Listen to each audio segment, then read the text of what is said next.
Okay, we're back Friday, March 28th, 2025, continuing our work with our strike call amendment of H.454. We are in the markup and possible vote stage.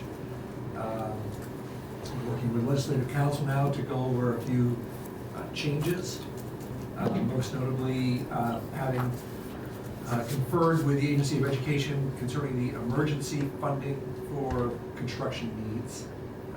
We have some clarification. Referring it to me? Okay, yes. Okay, Beth St. James, Office of Legislative Counsel. So I'm going to share my screen, and what I think would be helpful for all of us would be for me to just work from a Word document and mark up as we go from here on out. So you won't have something that matches what we're looking at on your website, but I will be sharing my screen. Okay, so this is your strike all amendment of H.454.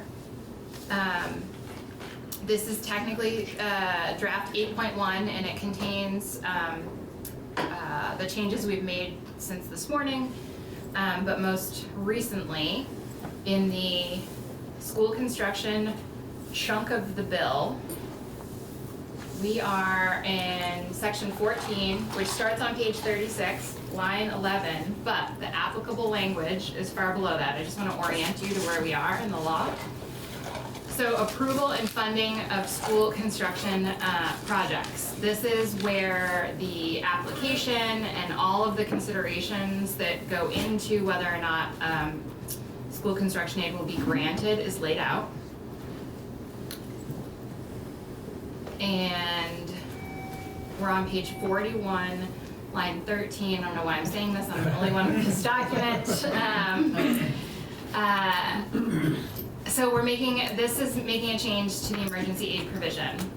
So current law, and this has not been edited, so if there's typos or things, we'll get it fixed. Current law it refers back up to, it says that the secretary can grant emergency aid in this, according to how it's done in this subsection, and in current law, or subdivision, and in current law, this is 30%. Okay. Which is, I think, the hang up that everyone was getting at from the 20 to 30. Mm-hmm. So after talking to Bob Donahue, this is what my understanding of what AOE is recommending, and if Bob is listening, hopefully he can ping Annie if this is wrong. But what the goal here is to get school districts a maximum amount of $90,000 per emergency construction aid. And that would be giving the secretary the ability to grant aid for a project that the secretary deems to be an emergency, and the amount of 30% of eligible costs up to a maximum eligible total project cost of $300,000. And I didn't do the math, but Bob indicates that 30% of $300,000 is $90,000. Kate? Kate, could you verify, please? Yep. Oh, I'm sorry. That's right. So Kate can be in charge of the matter. Okay, I'm assuming we're all okay with this. Really appreciate all the footwork you did on being able to have that corrected before we vote the bill out. Thank you very much to AOE for quick getting in touch, feedback, and getting in touch with me. So. All right. Let's return then to State Board of Education, which is where we left off before lunch.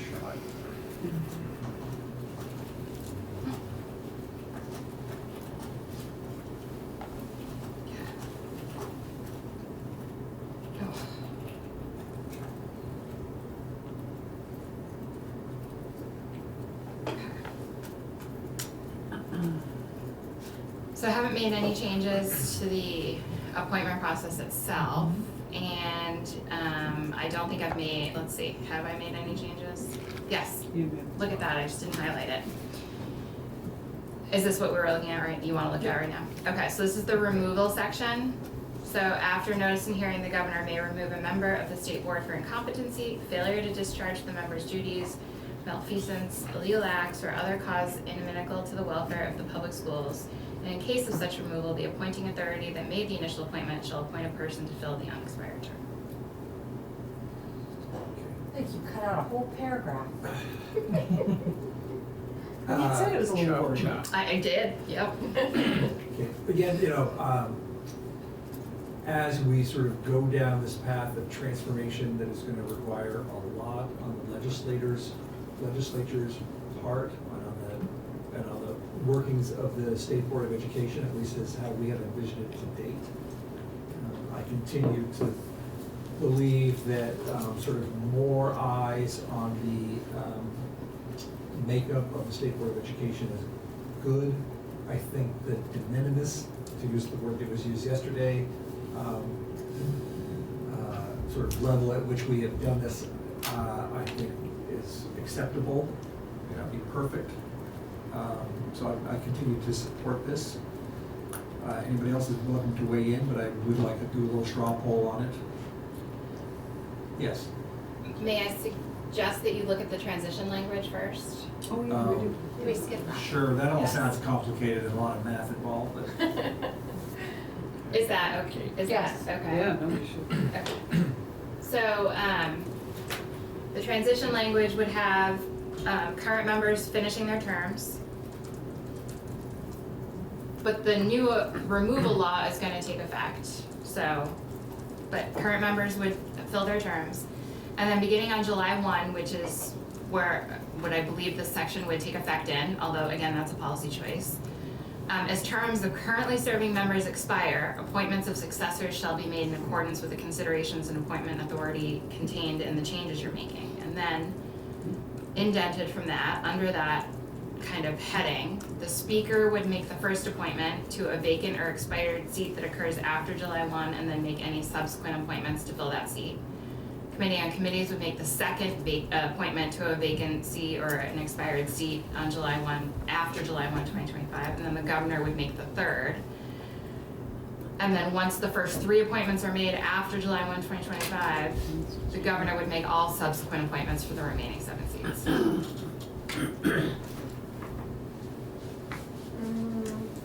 7? Yeah. I think it's Is it 5. 8? No, I think it's 7. Yeah, that's right. Yeah. Five and two kids. It's 8, 3, it is 5, yep. 5 and 2 kids? 5, 6, 7, that's only 8, it's supposed to be 10. Yeah, but only That's some it. of the seats The are. 2 kids are not in play here, and Correct. neither are the The two- secretary. the two kids are not in play. Oh, Okay, Those are good. I thought they Those were. are- Here, well, let's do this, the Majority remaining 5 Well, there's 11, there's 10. non-student seats. right, but isn't there 11 total seats? 10. so which one of them? Oh, Right. 10. It's how we have gone round and round on this, haven't we? 8 seats that are appointed. There's 10 There's seats that are 10. appointed. 2 are Oh, student. Okay, and 8 then- non-student. And then you've got 3 Two. appointments being made here. So, oh, it does say vice president, that's Two. why. 3. 3, one Speaker, governor. Senate, and 1 governor. And then it would roll. Ah. roll. And then you roll in. None of us were catching Yeah. the third one as the Okay. governor. I know. Sorry, we I had said expensive Kate's in legal charge of counsel. math. I get, this is a great point. I guess you don't need the third, I guess you don't need this one. I guess you don't need 3. And No, then we change just to need 5 to- to 6, that's fine too. So you're saying is we don't explicitly need to say that this next one would be I kind of governor, like it because it though. would be It anyway. would default. Yeah, it would default back to the governor.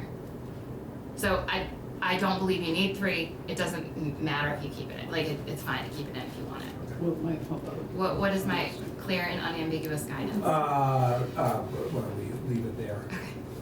so it's clear to everybody. Then we have to say, well, what happens on the 3rd?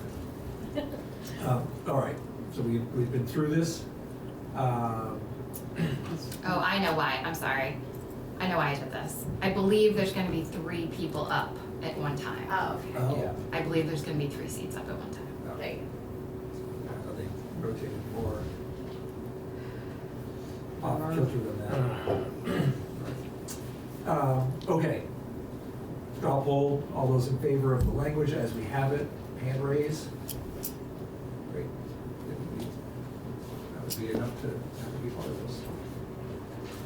Effective date, July 1, 2025, for all 3 of these sections. The appointments, the transition, the removal hire? Yeah. Don't be surprised if the Senate may take that first appointment over us. That'll be part of the conference committee.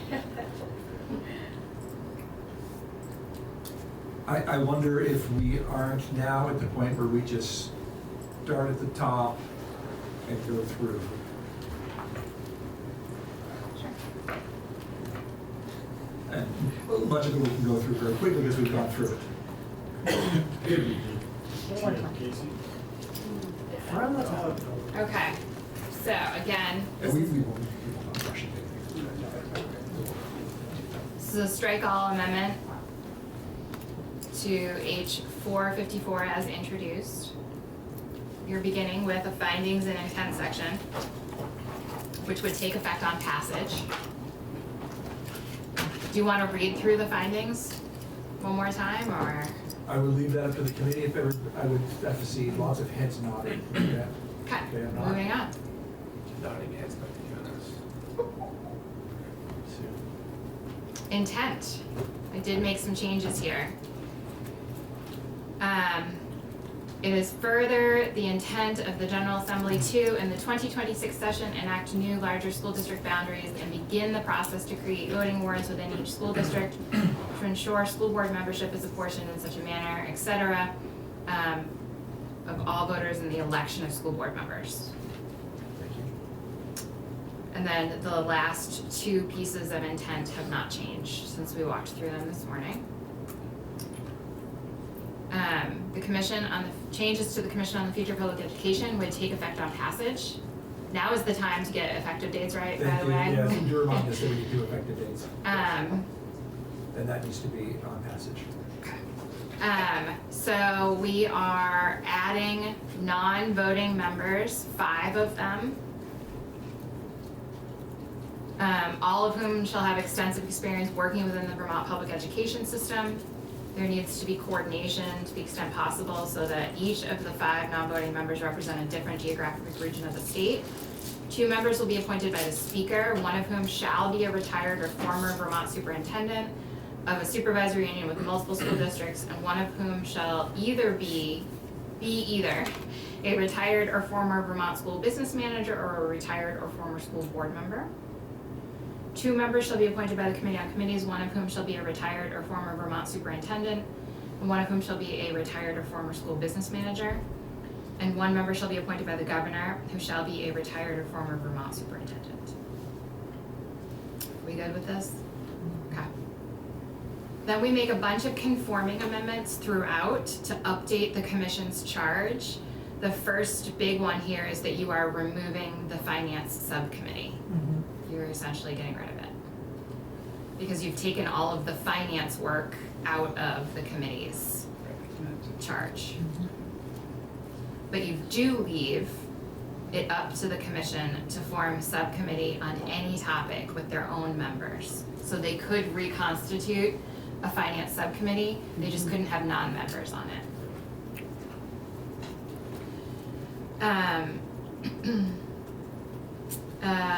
We're not changing any of, we didn't change, let's see, we changed the shall consult with to a may.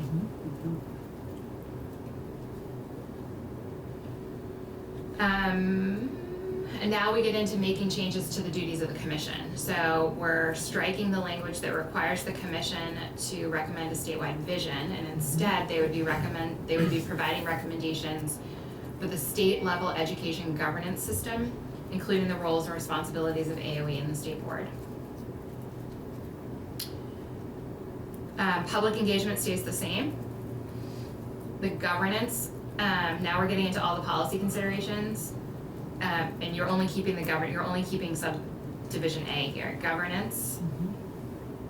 And you are amending that to remove the consideration of the integration of CTE into the recommended vision of the state. You're no longer asking the commission to recommend a vision of the state.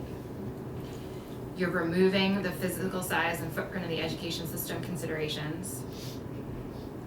You are removing the role of public schools considerations. You are removing the education finance system considerations.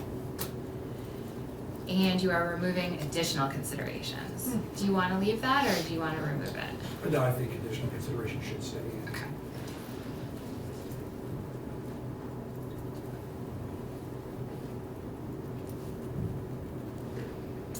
Since we've got a lot of unknowns out there from Okay, so deliverables, reports, and we're gonna get rid of proposed legislation because we've struck that.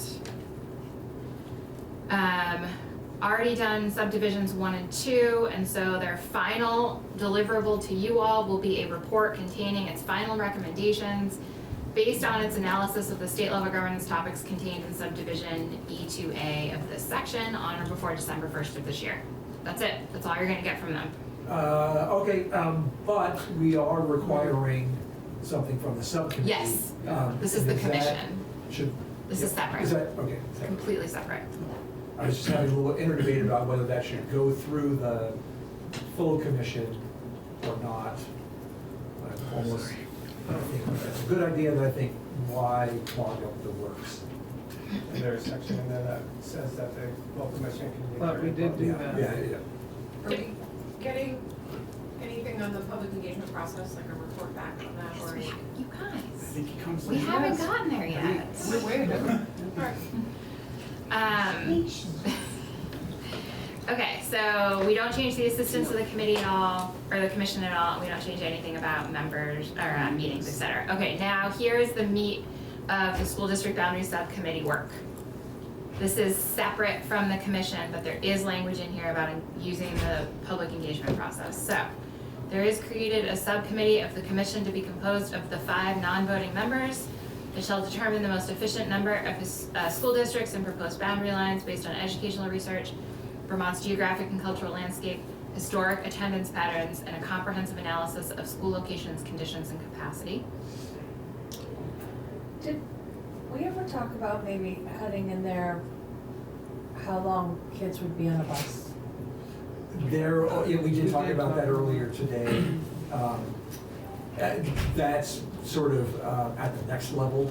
In other words, they're literally just drawing lines, they're not deciding where students go to school.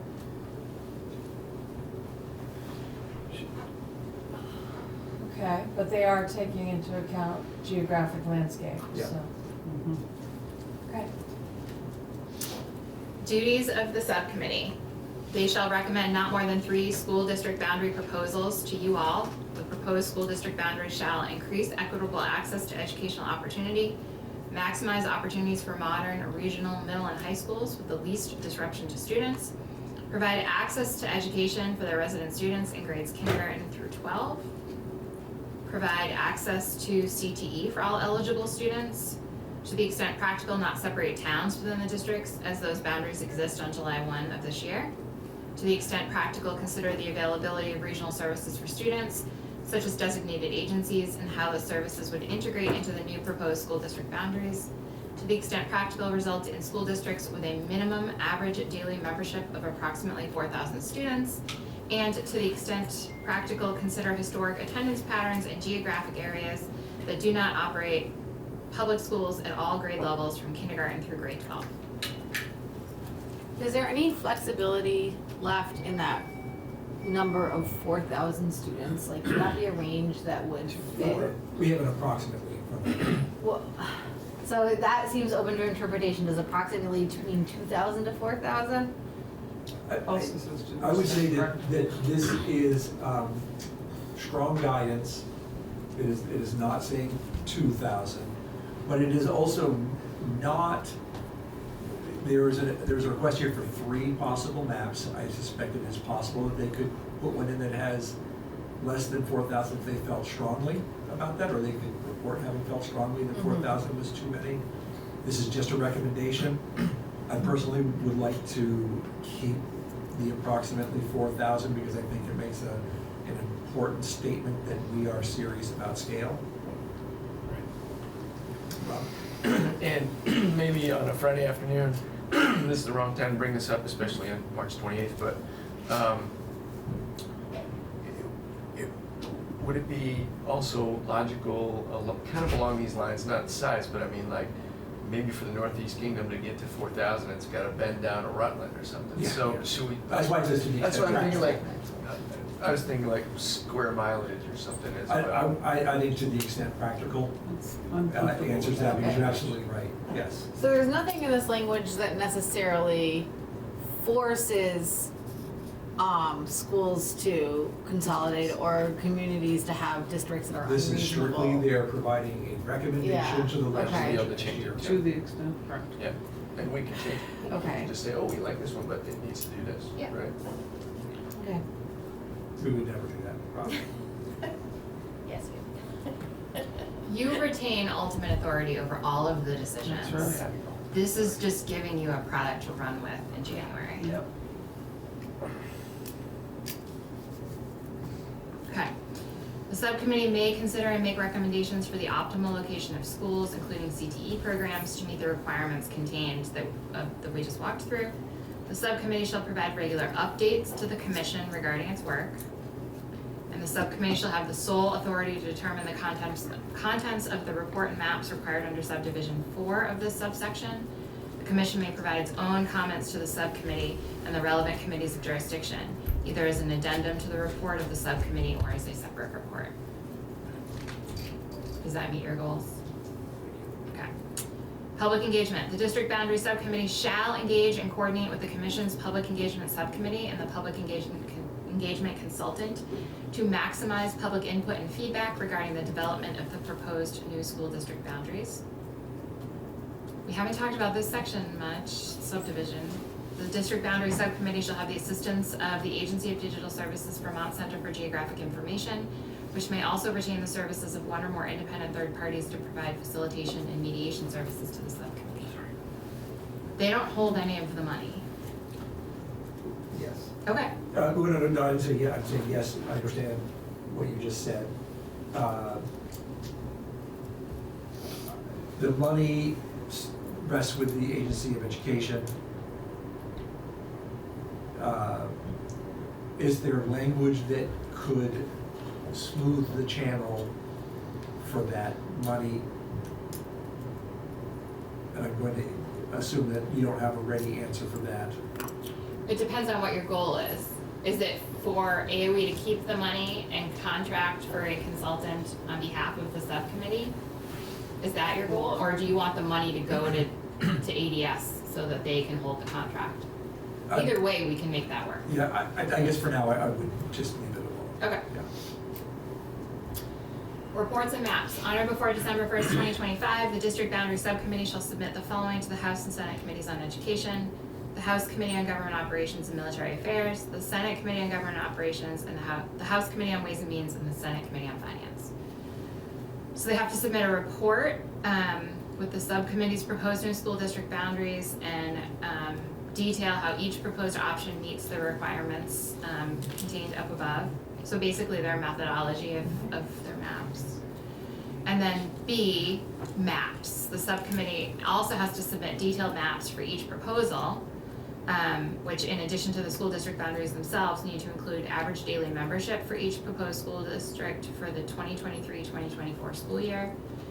The member towns, the member towns for each school district, the location of public schools and non-therapeutic approved independent schools that are eligible to receive public tuition as of July 1, 2025, and the grades operated by each of those schools, the 5-year facility condition index score for each school, PCB testing score for each school, and 10-year change in enrollment between 2013 and 2023 for each school. And that is everything for the subcommittee's work. Okay. Moving on to your scale bucket.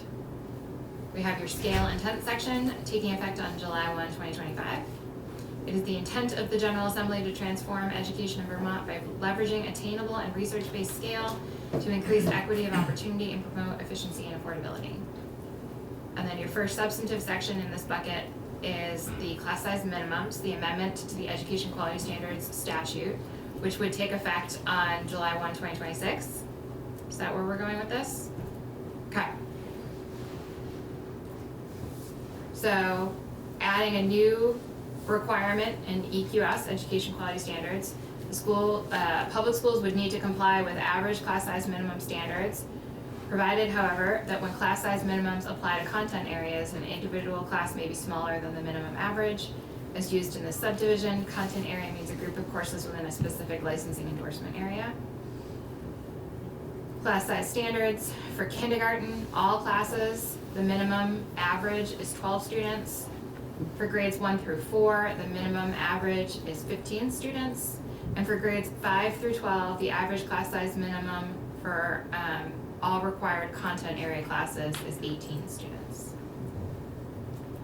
Multi-age classrooms for grades kindergarten through 8 are limited to 2 grade levels per classroom.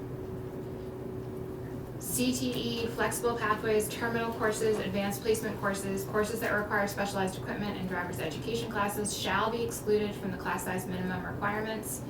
Small group services for the purposes of providing special education, supplemental or targeted academic intervention, or EL instruction shall also be excluded from the minimums. And then class sizes shall not exceed the maximum occupancy limits established by local and state fire codes, including egress and safety requirements. If a school board determines that it operates a school that is unable to comply with the class size minimum standards due to geographic isolation, or a school has developed an implementation plan to meet the standards, the class size minimum standards, the school board may ask the State Board of Education to grant it a waiver. The state board shall define what qualifies as geographic isolation in its rules adopted pursuant to subdivision A3 of the section, which is the EQS rules in general, and the state board's decision shall be final. We don't, and we, now that we're back in this, we did not bring this requirement to define geographic isolation into the approved independent school world. We hadn't. So something to think about when we get there. This, if the secretary determines that a school is not meeting class size minimum standards over the course of 2 consecutive years, the secretary shall recommend to the state board one or more of the actions listed in subdivision B of this section, which is current law for what happens when a school is not meeting education quality standards, regardless of whether the school is meeting all other education quality standards, right? It can't be like, well, you're doing everything else, we're not gonna take a look at you.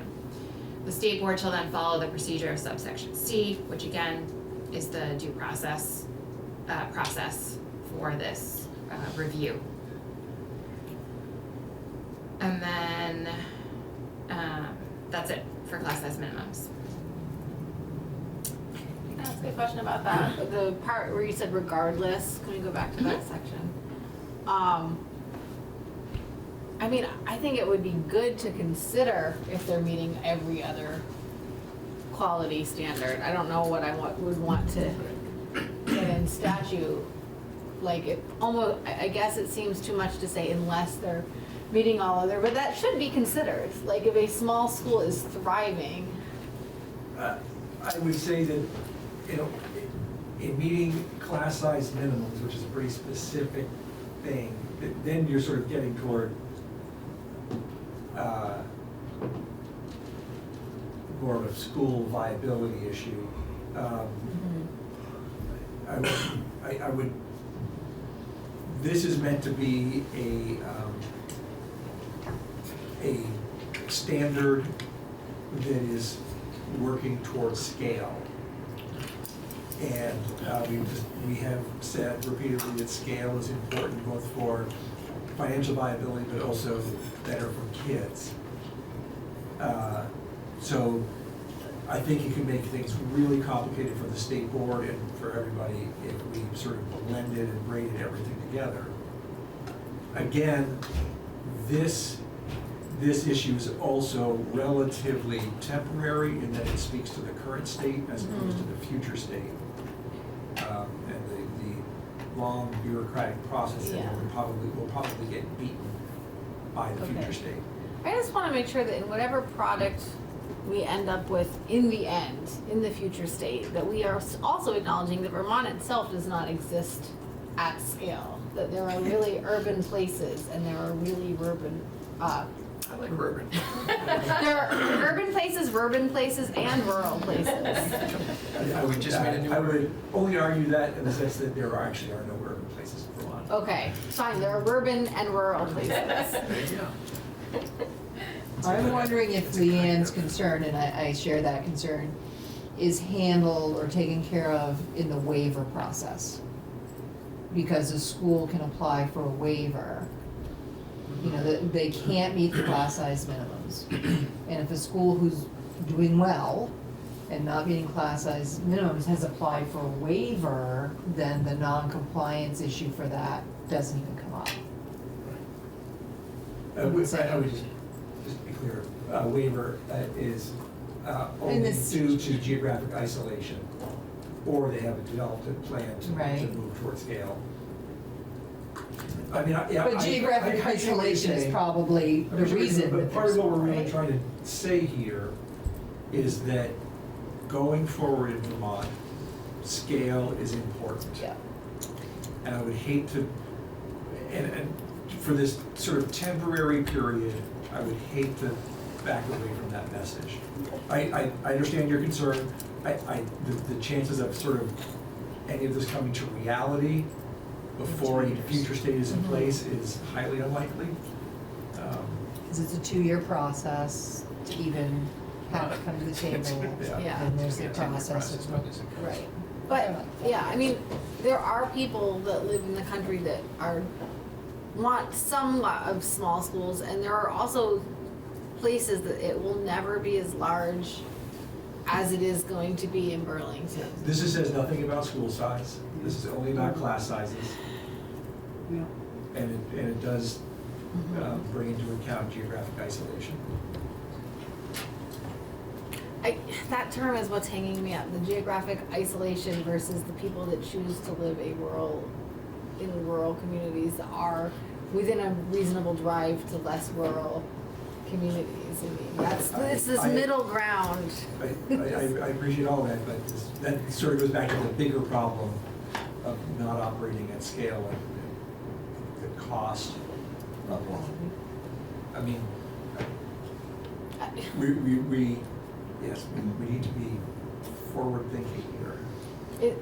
Yeah, I mean, the cost of it, I understand, like, we wanna stop paying for those rural people, but it is Vermont, these rural people exist. Yes. These rural, I mean, we can't just And no one is saying we don't want to pretend pay for it, we're just saying No. we need to have it as minimums of class sizes. Mhm.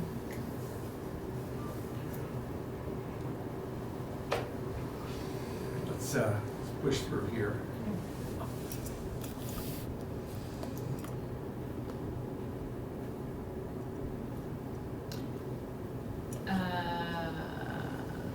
Failure to comply with education quality standards. This section would also take effect on July 1, 2026. The state board is prohibited from ordering school district consolidation or school consolidation if a school fails to comply with class size minimum education quality standards, and the resulting consolidation would result in school construction costs in excess of the applicable district's capital reserve account until the General Assembly establishes new school district boundaries and takes further action regarding the consequences for failure to meet education quality standards. And that, I'm sorry, Okay. are we still, we're only talking about public schools here? Yes, this is only applicable to public schools. You ask this, yes. But somewhere we have something about. This is about, you can't comply, basically, two public schools to merge if it's gonna cost them $4 million and you've only got $100,000 in your capital reserve.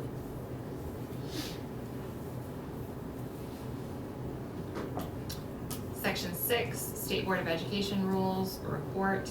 So we have this section taking effect on July 1, 2025, but then within it, there are different deliverable dates. So the section would take effect, but then everything would be due on the dates in here. So the state board shall initiate rulemaking to amend the Education Quality Standards Rule 2000 series on or before January 1st, 2027. They would be making amendments to ensure compliance with class size minimums. Is that, don't know that we've spent much time talking about these dates. So class size minimums in statute go into effect on July 1, 2026. And then you're asking the state board to have rules, to initiate rulemaking on or before July 1, 2027. To ensure that their EQS doesn't conflict with what's in statute. So these are dates to initiate rulemaking. Correct. Okay. It's Which is not- ICAR. It does not have the deliverable. No. Okay. Well, they have to initiate it. Yeah. And then on or before July 1st, 2027, they would be required to adopt standards for statewide proficiency-based graduation requirements based on standards adopted by the state board and recommendations from the Agency of Education that you are then requiring the Agency of Education to make later on in the bill. And I don't know if we talked about this date at all. Okay, again, this would be on or before July 1st, 2027, they would initiate rulemaking to adopt standards. Correct. Yeah. Shouldn't the class size minimums be earlier? The initiate on or before July 1, 2026? They technically don't take effect until July 1, 2026, and so I built in a 6-month runway to get them up and running, but you could certainly say on or before August 1st or July 1st, 2026. I think that would be, my feedback is should not be important on this date. It's more for the field to comment on. You want to do an August 1st, 2026, just to sort of make the statement. Sure. Wanna ask the people in the field who are in there? This is more of a, can the state board This is actually rulemaking, start yeah. initiating that rulemaking? Let's be aspirational here. You wanna say August 1st, 2026? So 1 month after it goes into effect, is that right? Yeah. And it's July 1st, August 1st, okay. Good with July 1 for initiating graduation requirement rulemaking? Yeah. Okay. And then on or before January 1st, 2027, the state board shall initiate rulemaking to amend the approved independent school rule series. So same thing? Yep. So does that, so you want to change that date also to this? Bless you. Thank you. So they're amending the 2200 series, which is the independent school program approval rules, to require approved independent schools that intend to accept public tuition to comply with class size minimum standards. And the amendment shall also create a process for review by the state board for failure to meet the class size minimum requirements and the corresponding actions the board may take for such noncompliance. Provided, however, that the board shall provide an approved independent school a substantially similar opportunity to come into compliance with class size minimum standards that it would provide to a public school. And then the waiver process is built into the requirement itself later on. And then a report back to you all on or before December 1st, 2025. State board is required to submit a written report to you all with proposed standards for schools to be deemed small by necessity. School size intent language would take effect July 1, 2025. It is the intent of the General Assembly to encourage the efficient use of public funds to modernize school infrastructure to deliver identified 21st century educational goals. It is further the intent of the General Assembly that each public school operating grades 6 through 12 or some subset of those grades shall have a minimum average daily membership of at least 450 students, at least in part by providing a robust state aid for school construction program that is driven by standards for quality for public schools, geographic accessibility, statewide enrollment trends, and capacity and scale that support substantially equal educational opportunities for all Vermont students. This is just intent language. Section 8 would also take effect on July 1, 2025, prohibition on school closure and transition to paying tuition.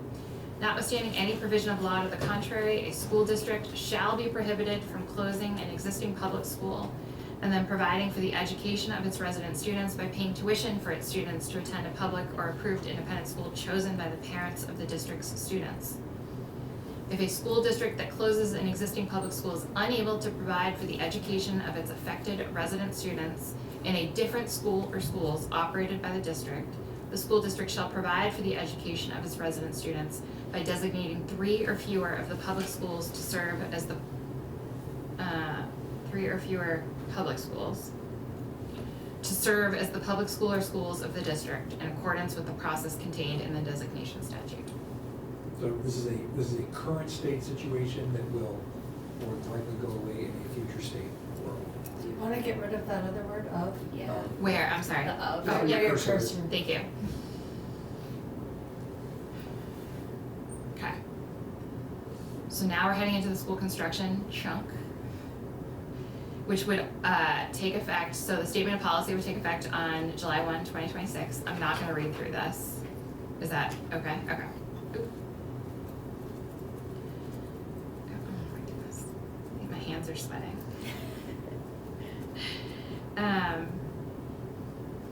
Okay, so section 10 would also take effect on July 1, 2026.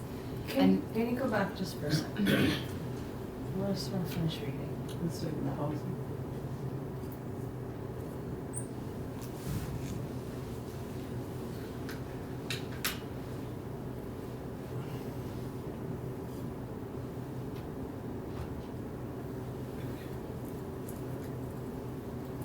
Didn't we have something in here about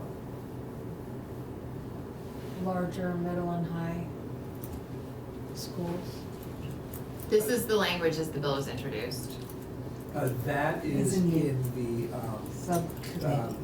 subcommittee drawing lines, I think, where it talks about opportunities for Larger region. Okay, regional middle school, high schools. thanks.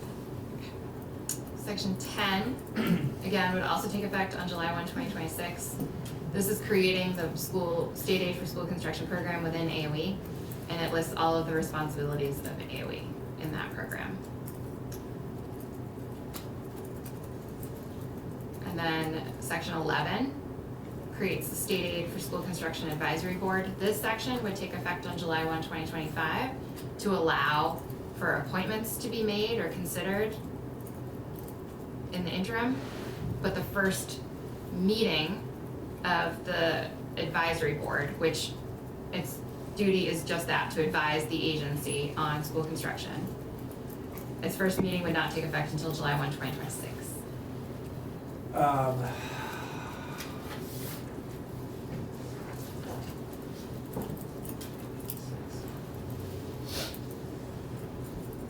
I'm just thinking in my head, if it's not a funded, up and running program, we need to make that contingent then. Or do we? I put that on there too. This is, so, you can certainly make this advisory board contingent on funding. Does this lock the world into having this board be appointed by July 1st, 2026, if we were to never change the date? I would say so, yes. I will say, again, just for consideration, this is an advisory group. So if you are asking AOE to create a school construction program now, like division now, which you have language in there, asking them to come back to you, the advisory board should technically, according to this, be advising them Yeah. on that creation. So And I we think can there would be. we can adjust as necessary in the future. Again, at the end of the day, it's a policy choice. So I'm not gonna go through there, literally advising the agency on all of the agency's duties related to state aid for school construction. Oh no, you have this, we bumped everything to now. And I wonder, I don't remember, but I'm wondering if the conversation was around getting up and running.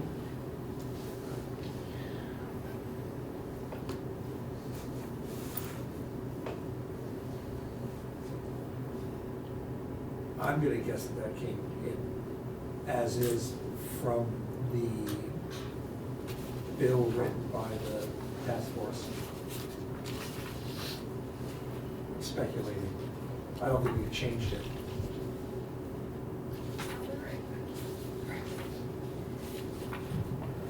Probably aspirational as well. Yeah. It did. That's just the original language that Yeah. never changed. Yep.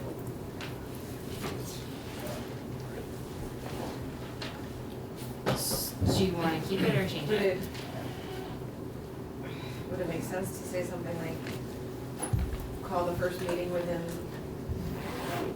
3 months of when the AOE creates the positions and division?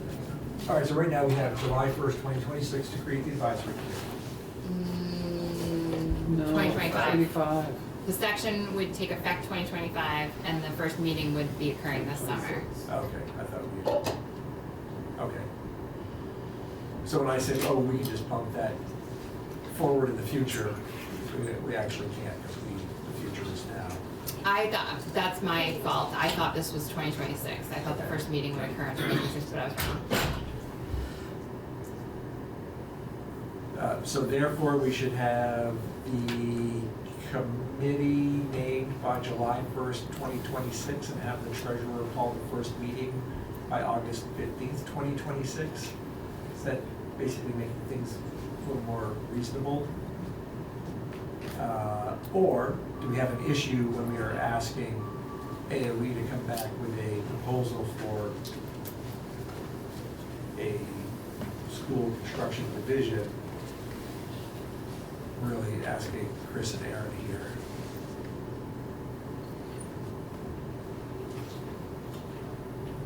So the duties of this advisory group, maybe that'll help.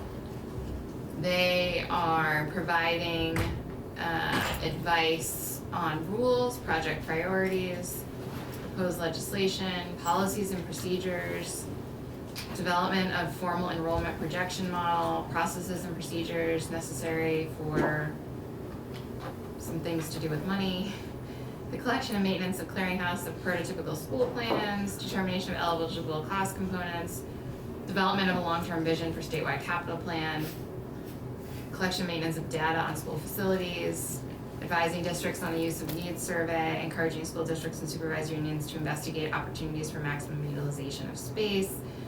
So this is all work that the agencies should be doing, Yeah. but then the advisory committee would be advising AOE on all of that. But the program itself is not taking effect until July 1, 2026. Right, okay. So, I guess it's a tight deadline to even form it and call the first meeting. However, I do sort of like those duties. I'm glad you went back and read them to us. I was gonna say there's too many. Can we push it out a couple months? Just like, So we may have to look at, I mean, not like the whole year, but a few months. we could even say January 1st, 2026. I like that. We always do pick summer dates. Maybe it's time we shake it up a little bit and pick a winter Yeah, date. let's leave people alone. Doesn't matter so much, just around there. okay. So the section itself would take effect July 1, 2025. And the first meeting would need to occur before on or before January 1, 2026. So the appointments would need to be made anytime before then in order to achieve that date. And their duties would be advising AOE on the school construction program, that AOE is actually reporting back to you all on how they are going to stand that up within AOE. I guess if we are going to be serious about making a statement that school construction aid is important and needs to happen, we'll keep pushing dates out further and further. That statement becomes key. So, Right. yeah. So the prospective repeal of the advisory board would take effect. Another thought is that there might be a little bit of work for Ways and Means on this next week. Again, the thing I mentioned the other day that I don't really understand, but if they're using some of the excess spending penalty money to seed school construction, I'm not sure at what point those things kick in, and so there's gonna be some money. So I guess- Thank you. need to figure out kind of the point person within that committee to be looking at this stuff.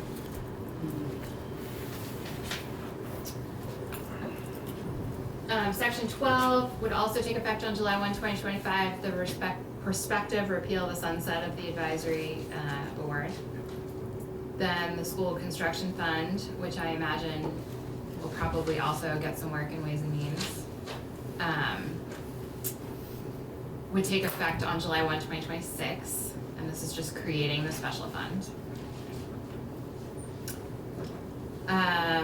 Section 14 would also take effect on July 1, 2026. This is approval and funding of school construction projects. This is the application process and all of the things AOE would be considering when looking to approve a project for funding for state aid. I would just remind people that in the $4 million budget proposal from AOE, they did have a staff person in school facilities world, an additional person in that area. And then this section also includes the emergency aid language we started with this afternoon, which would allow the secretary to pay a grant aid up to 30% of a total of $300,000 eligible, 30% of $300,000, which would be a net of $90,000 that school districts would be eligible for. Obviously, if the total project cost is under $300,000, they would be getting less. And then section 15 also takes effect on July 1, 2026. This is the language regarding what a school district would do if they did not like the award allocation from AOE, the appeal process. And then section 16 would also take effect on July 1, 2026, the transfer of rulemaking authority from the state board to AOE. And then repeals of current law that would conflict with what you are putting into new law are section 3448 and 3448A. Section 3448 is actually a combination of, it's actually mostly what you have in this section related to the application and all of the priorities and et cetera. And that is it for school construction.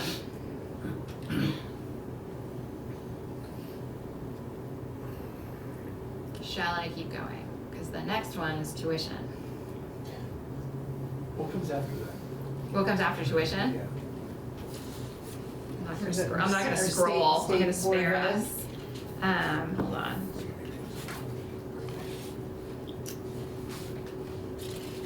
The Agency of Education deliverables. Let's run through those first. Okay. And then we'll take a break.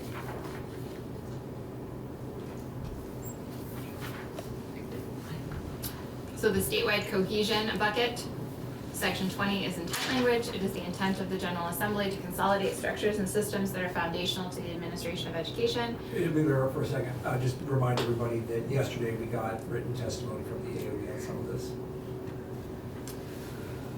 This section 20 would take effect on July 1, 2025, and section 21 would also take effect on July 1, 2025, but within it, there are different deliverable dates. So statewide graduation requirements, on or before January 1st, 2026, the Agency of Education shall recommend to the State Board of Education standards for statewide proficiency-based graduation requirements based on standards adopted by the state board. So all the secretary said is the agency is supportive of creating further system alignment throughout statewide graduation requirements. Currently, EQS outline the curriculum content areas in which a student must be proficient in order to graduate. However, these are locally determined, creating wide variability across the state. The agency is prepared to support this work in coordination with the transition. Again, I'm not hearing any opposition to what we have here.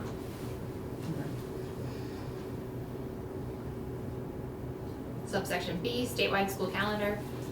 On or before January 15th, 2027, the Secretary of Education shall develop and publish a statewide calendar for the public schools of the state, including career and technical centers, that shall be in effect in the 2028-2029 academic year and after. Okay, the agency supports the intention of creating a statewide school calendar. However, we are concerned that the implementation of this calendar is misaligned with the consolidation of school districts as is contemplated in the bill, creating a calendar absent guidance on the structure of a future state system poses challenges. To me, that's a bit of a timing question.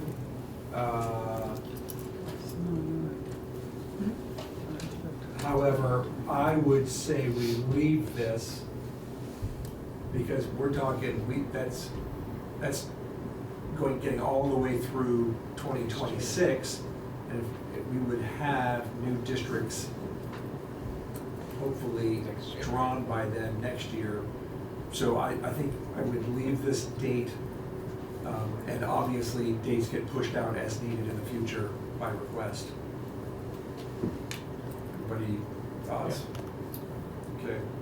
Sometimes I'm talking, I'm like, I sound good, but I'm really The only alignment question I'm worried about, based on what we have in here, is that the school board elections, the new school district board elections, we are hoping to have happen in November of '28, I believe. And the school year for '28-29 starts, remind me, it's just before that. So you'll have your calendar in place just before your new district school boards are voted. Is that a problem to have the, I have two thoughts about this. Yeah. One, I'm trying to get a timing you down. could, and there have been many arguments to do this regardless of any Yes. other thing in this bill or anything else, so it's not, I Okay, right, so don't we think could, it's fully tied. we're talking Calendar, calendar. Yeah. Calendar. There's been, pleas for so long to do this, so this is like, if we changed nothing else and never had new districts, this would still be a very salient issue and need. So I'm a little less swayed on the date on that. To me, the challenging, I suspect, most challenging part beyond like just sort of culture and tradition, which will be enormous, will be the collective bargaining agreements. Yeah. And so, Oh, yeah, there's that. because I would actually make it even more aggressive, but I Yeah. think the biggest challenge is gonna be, Do you have a date in mind? of when to have some new calendars. I think we- I'd go at least a year early, but I think it's about collective bargaining. It's been tried for now for Yeah. 20 years, we haven't Yeah. hit a date yet, so Okay. I would be cautious about bumping it up too soon. Yeah, in And fact, no actually- later than, I mean, we can do it sooner. And probably realistically, we will be asked to delay this so that it can be all part of a new set of collective bargaining agreements in the future districts. But I think for now, why don't we leave it here? As Representative Brady said, because if we can, this alone would be a major step forward. Subsection C requires a series of report backs to you all on or before December 1st of this year. So written report and recommended legislative language as applicable to the committees on education with the following. In consultation with educators and administrators, recommendations for proposed statewide financial data and student information systems, including a detailed implementation plan for the statewide systems to be operational for use in fiscal year 2029, and the costs associated with procurement and implementation. Okay, so the agency has said full adoption likely would occur beyond FY '29, which frankly I thought was a very realistic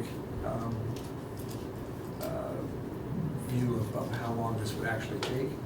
So we are just asking for I would like to shorten this and just say, in consultation, blah, blah, blah. I'm only looking for an implementation plan Sorry. for a proposed implementation system. I don't even think that I would require them sort of naming a financial data and student information system. I would just like, for proposed statewide. So what is the, so Yeah. what do you want? Yeah, I mean, Plain English, don't look at the recommendation- language, plain We'll have English. to read it. Recommendation for proposed statewide, I'm sorry, okay. I would like to see I'm gonna close my eyes and not read it. I'd like to see a planned or a proposed implementation plan for a statewide financial and student information system. Let's see. In consultation with educators, a proposed implementation plan for a statewide financial data and student information Just the system. grammar of that makes it sound like it has to be one system, like we have to find the one. In consultation with vendor that does educators and both at once. administrators, proposed implementation plan. A proposed implementation plan for Wait, you say and student Statewide. information. financial data and student information systems. Systems.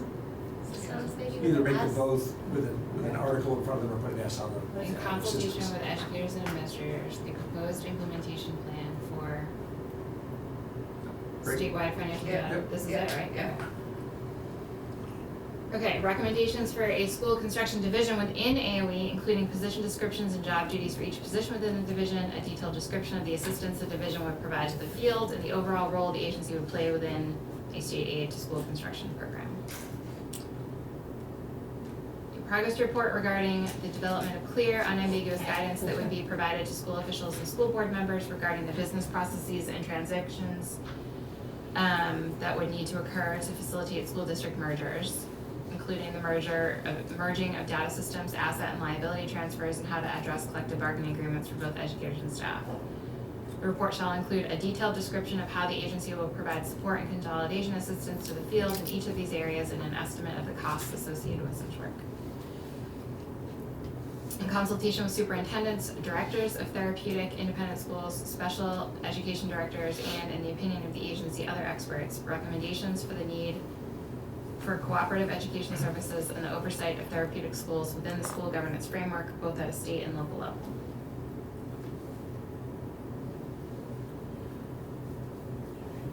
Okay, how about everybody back here at 2:35? We are here at House Education.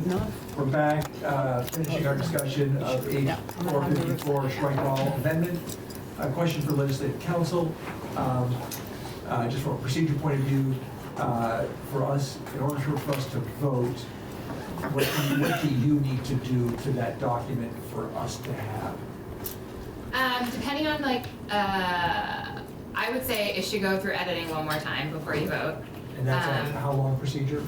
Based on unless you make large changes, I think that would be pretty quick, like 20 minutes or less. But if you make big substantive changes, that would be more time. Okay, why don't we pick up where we left off? Okay. Do you want to, so we left off, At the sorry, end Beth, of- sorry, go ahead. You go ahead. Beth St. James Office of Legislative Counsel, I'll just share my screen. We skipped a section, so we left off here, but there was language that we skipped over to get to here. Are we good to keep going, or do you want to go back up? No, no, let's do that. State level governance.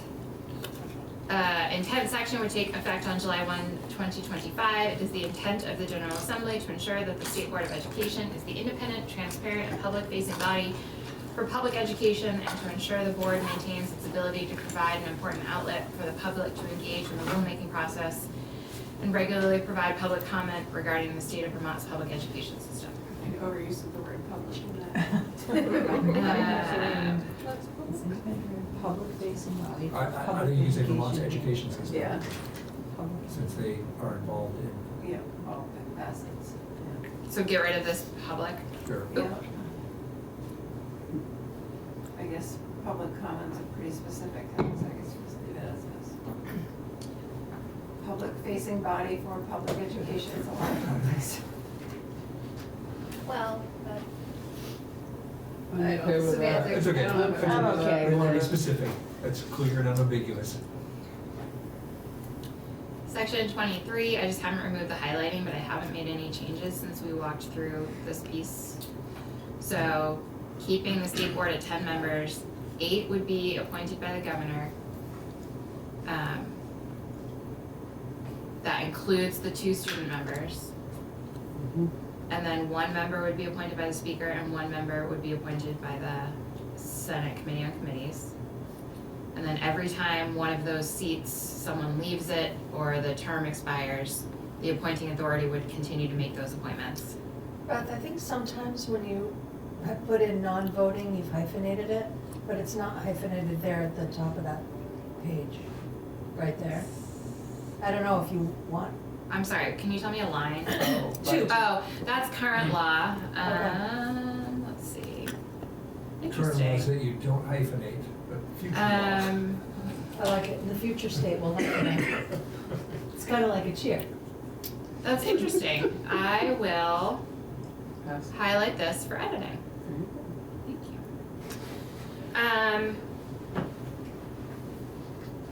No other changes, then there's the transition period appointments. So everyone serves their terms until they either choose to leave or their term is up. Then the speaker would make the first appointment, the committee on committees would make the second, and then the governor would make the third. I think technically you don't need this, but it doesn't hurt to keep it, and I do think that there will be 3 seats up at the same time, so it kind of makes sense. And then after that, the governor makes all the further appointments, and then everyone keeps their appointments. And then removal, the governor keeps removal power, but the appointing authority would that made the initial appointment to the seat would fill that appointment, or fill that seat after removal. And this would all take effect, all the state board appointment process sections would take effect on July 1, 2025. Okay. State Board of Education review of rules appropriation. This section would take effect on July 1, 2025. Oh, that's right. I do need time to do the effective date section. So that will take a few minutes. The State Board of Education shall review each rule series the State Board is responsible for and make a determination as to continuing need for, appropriateness of, or need for updating of said rules. On or before December 1st, 2026, the State Board of Education shall submit a written report to the House and Senate Committees on Education with its recommendation for rules that are no longer needed and a plan to update the rules that are still necessary, including the order in which the board proposes to update the rules and any associated costs or staffing needs. Is it the final words of the final page? No, sorry. I was just looking for B, thank you. Sorry, there's a $200,000 appropriation from the general fund in fiscal year 2026 for that review. I just would say, that matches the amount of money that House appropriations meant to have in the budget, but somehow got lost in the shuffle. All right. And then we haven't, this will just be filled in, so you're gonna have some sections effective on passage, some on July 1, 2025, and some on July 1, 2026. And I have to go in and put all of those in. Do you wanna go up to what we skipped? Yep.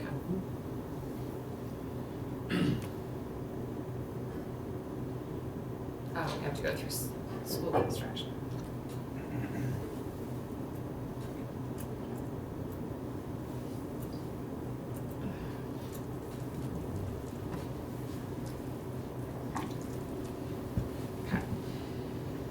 Section 18, an amendment to section 828 in Title 16 would take effect on July 1, 2025. A school district shall not pay the tuition of a student except to a public school located in Vermont. I'm gonna skip subdivision 2 for now and just go over all the other ones to make sure that we're on the same page, and then we'll go and talk about subdivision 2. An independent school meeting education quality standards, a tutorial program approved by the state board, an approved education program, a public school located in another state, or a therapeutic approved independent school located in Vermont or another state or country that is approved under the laws of that state or country. And we'll go back and look at the definition of therapeutic schools.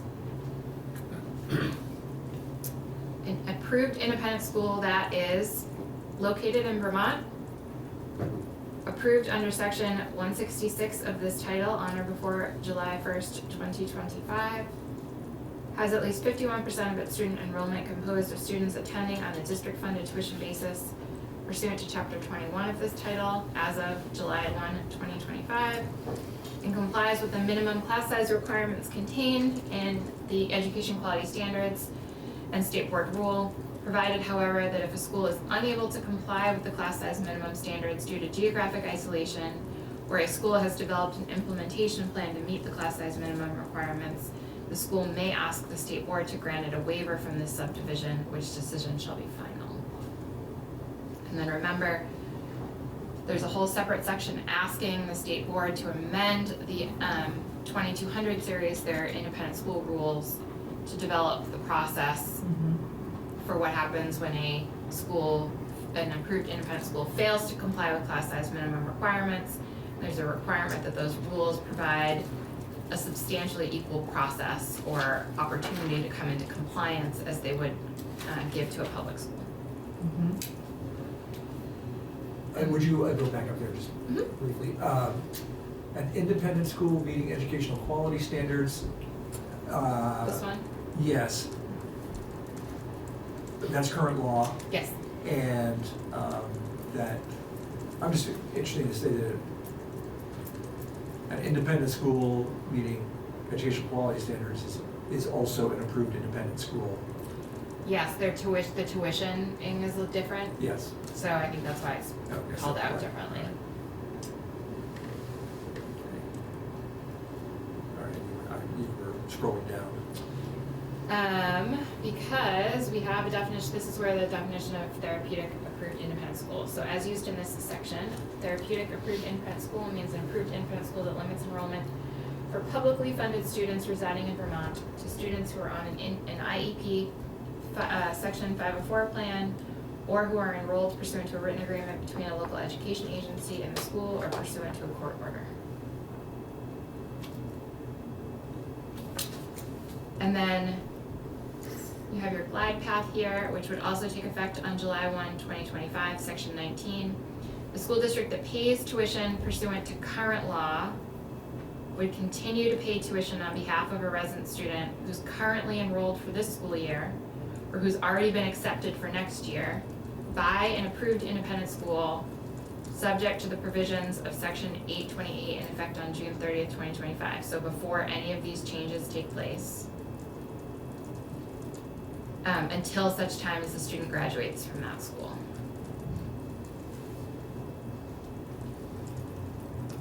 And is that the end of that section? We now go into Yes. statewide cohesion. Correct. Ask one question. You know. I know, yeah. Question / statement. The 51% provision up there, I still have concerns about it. We never took any testimony on exactly how that is going to impact schools in the state, schools that provide education in the state. And I don't know what the unintended consequences might be if we keep that 51% in there. Yeah, I would just remind us of the philosophy here, which I'm going to interpret that this was perhaps the governor's philosophy as well. I think I remember the secretary saying it, that these are the schools that have traditionally acted in the place of areas where an elementary school or a high school did not exist previously. Josh? So would it make more sense, based on Chris's comment and concerns, which are same as mine, that we remove this, but make it as a point of the new governance that is coming, right? Because we want to kind of do that transition from existing state to new state. This will allow us to stay in the current state and work on what the transition is into that new state through governance, which is not on the table at the moment. That is out on the table for folks to discuss. doesn't go away, it just means that we actually have a more in-depth conversation of pros, cons. Maybe that number changes one way or another as well. Like, I think there's more discussion around it in this context, which is not the governor's context. So that's more of, you know, my concern.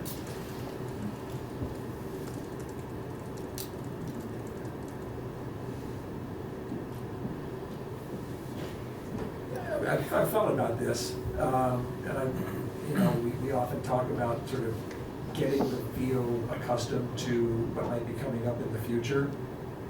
And I guess I would say that this sort of fits that sort of role as well. What do you about to read, Shane? I mean, sort of, I think, the sort of construct of this bill of beginning change now and a clear timeline with really big changes in the very next few years. One of the things ultimately sort of unanswered in this bill is, all caps, school choice policies of the state. This is instead sort of working within the confines of the current system. And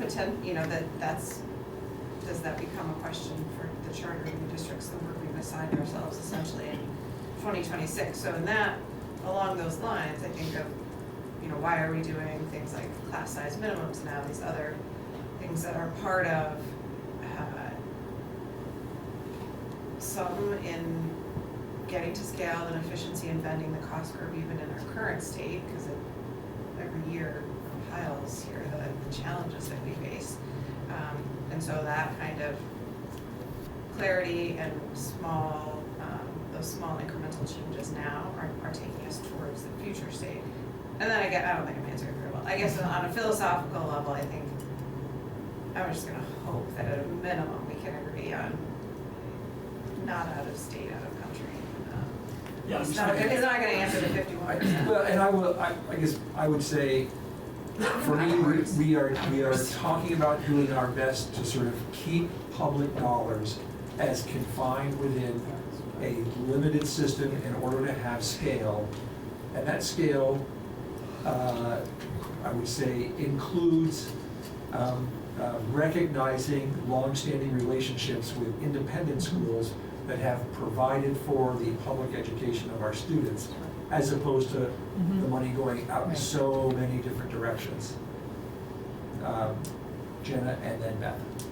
I was gonna say, one reason why I particularly like this criteria is because I think it speaks to some of the case law that we've walked through in recent years around essentially what the chair was just saying. By limiting it to a majority, to schools where a majority of students are publicly funding, we're speaking directly to the legal analysis that talks about in geographically isolated areas, schools that are providing public education in the place of a public school. So I feel like that, to me, that's like a very clear way to sort of address that piece of our case law around the town tuition program.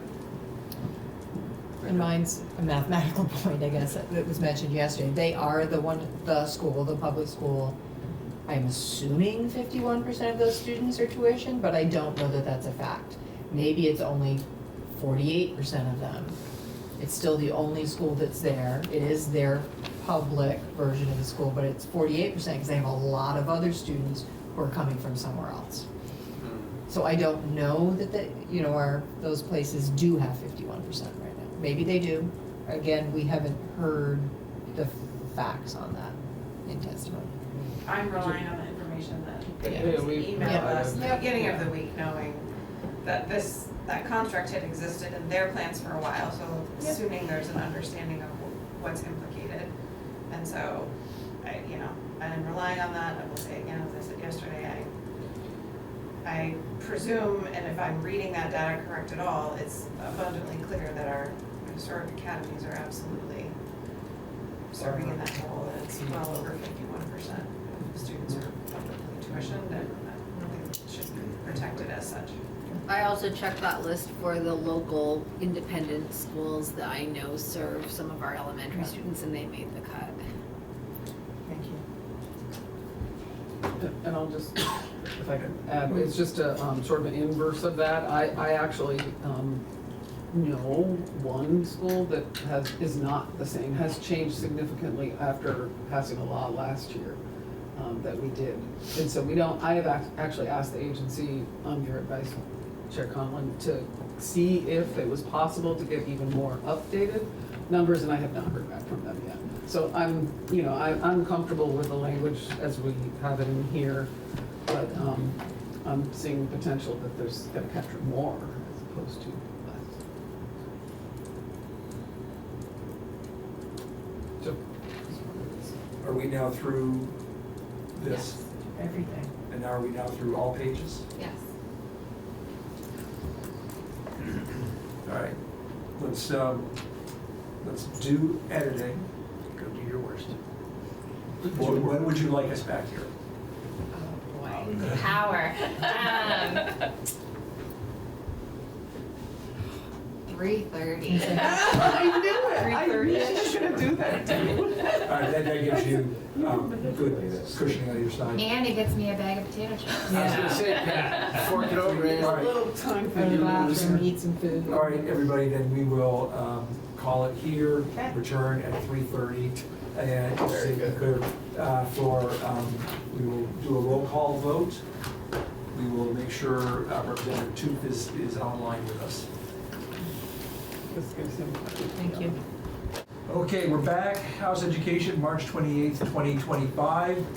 We will be holding a roll call vote on the strike-all amendment to H.454.